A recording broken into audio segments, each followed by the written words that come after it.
What if I told you that humanity has been enslaved for a very, very, very long time? I know that sounds insane, but stick with me for just a little longer, and you too will see what 18 hours of research a day over the past 2 years has revealed to me. I'm sure you would want to answer these two questions. So let's try and answer these two questions. So the first one is if you are indeed a slave, wouldn't you want to know about it? And the second question is, so if I am enslaved, how have they hidden it from me so effectively? Let's imagine if you wanted to enslave humanity and keep even this fact from people, how would you go about it? How would you do it? Would you not also strive to control all of the governments around the world using bribery, honeypotting, and corruption? Would you give people a false belief that they have a choice by, say, offering them two political parties to choose from? Would you not create a system to ensure that only the candidate with the most money or with the most money to spend on advertising ever gets elected? Because, as you can imagine, the person with the most money can outspend their competition, and thus they're in the public eye more often and therefore more likely to get elected. Would you then not also ensure that the right candidate who will do your bidding gets enough money so that they do get elected? Would you not also ensure that all the elections around the world are completely corrupted and not decided by the people's votes, rather decided by electronic equipment, which the organizations actually own and program themselves? Would you not then also use these corrupt voting machines to select only the people who do your bidding? Now, as you can imagine, you would control all the governments, right? Just stick with me for a little while longer, because I'm going to show you what I've discovered, guys. Let's explore how you would structure the mainstream media, for example. Would you not create the illusion of choice in the mainstream media as well? By creating a number of different news outlets, things like CNN, ABC, CBS, MSNBC, etc., etc., etc. And then would you not carefully conceal the ownership of all these organizations by spreading the ownership amongst 6 different companies that you own? Would you not use your absolute control that you then have over the mainstream media to promulgate any propaganda message that you needed to get out to the people, guys, so that you can completely control the narrative that everybody gets to see? Let me give you an example of what I'm talking about. So let's hypothetically say maybe someone like Saddam Hussein starts to threaten to stop selling his oil using the criminal petrodollar. Would it not be convenient to maybe suggest that he has weapons of mass destruction hidden away? Wouldn't you use your propaganda machine, your mainstream media machine, to try and prove this fact to the people? Would you not use your mainstream media propaganda machine to promote fear and suggest that the world has to be protected from this evil tyrant and his weapons of mass destruction? This would then allow you to justify a war against this so-called tyrant so that you could destroy his country and stop him from no longer using the petrodollar and disobeying your instructions. You do know that no weapons of mass destruction were ever found in Iraq. Would you not also create an industry maybe that you would call television, and its role, guys, would be to program people's minds with all the television programs? Would you not also call the actors whose job it is to cast programming spells on people a cast, who then attend a casting, and then, you guessed it, would you then not broadcast this programming spell into people's homes daily?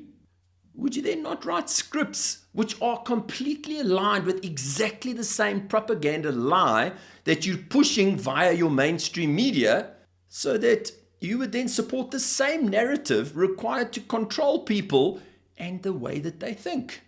Would you not also create an international legal organization, possibly called the Bar Association? Would you then not use your mainstream propaganda machine to make governments, businesses, individuals, etc., to believe that they needed to protect themselves from litigation from all sides by only using contracts that are drawn up by lawyers? Now, as the Bar Association, guys, would you now not control governments, businesses, and individuals because they have to consult with you before they can do anything? And then when you draw up the contracts, guys, you can then push them in any direction that you want to.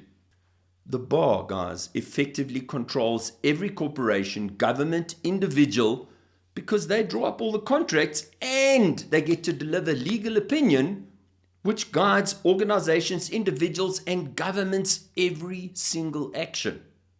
Guys, these monsters control governments in other ways too, as they are consulted for legal opinion before any legislation is voted on in Congress or the Senate. How insane is that? The bar is evil, guys. Let's explore peer-reviewed science now as an example. Would you not bribe a first scientist, for example, to achieve any outcome that you needed so that their findings would also be aligned with the narrative that you needed to push via your mainstream propaganda machine?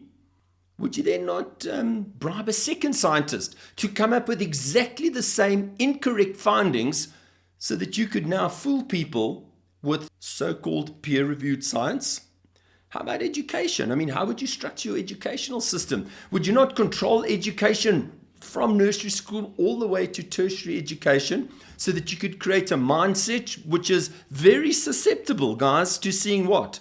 Authority as trust. What would that do? That would make people blindly believe that everything that they saw from an authoritative source, a doctor, a scientist, or the government, or even the mainstream media, as gospel.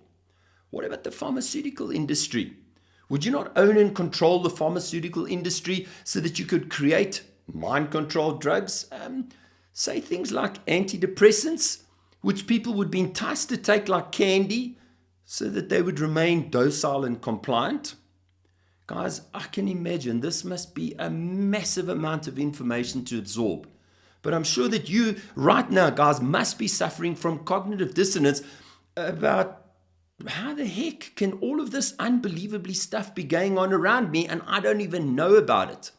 Imagine for just a moment, you're a very evil enslaver who does not want your slaves to know that they've even been enslaved.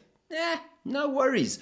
If you were trying to enslave people without their knowledge, would you not also program them with a go-to phrase which depicts an absolute idiot with a tinfoil hat on his head? That'll stop them in their tracks. Maybe you would call them something like a conspiracy theorist. Would this not stop people in their tracks because they don't want to be thought of as an idiot with a tinfoil hat on? So they don't even bother to take a look. They don't even become curious, guys, because they'll be too embarrassed to even take a look at what's causing them to suffer from this cognitive dissonance in the first place. Because nobody wants to be embarrassed and thought of as an idiot with a tinfoil hat on. How clever would all of that be, guys? Then if someone would take a look, let's say someone does say, well, I'm going to take a look, those people will be ignored and shamed into not speaking about what they've discovered, as the people around them are going to treat them with disdain and go, you're an idiot with a tinfoil hat on your head. Are you starting to see a pattern here yet?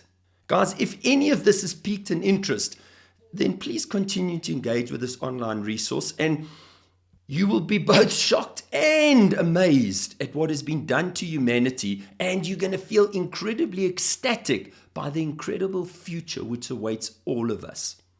But the good news is, guys, a group of incredible individuals since, and it's been going on for a really long time, but I'm going to say just since the middle of the 19th century, so around about the 1950s, a group called the White Hats has been fighting tirelessly in the background. They've actually been doing all of this in the shadows because of the risk and the danger.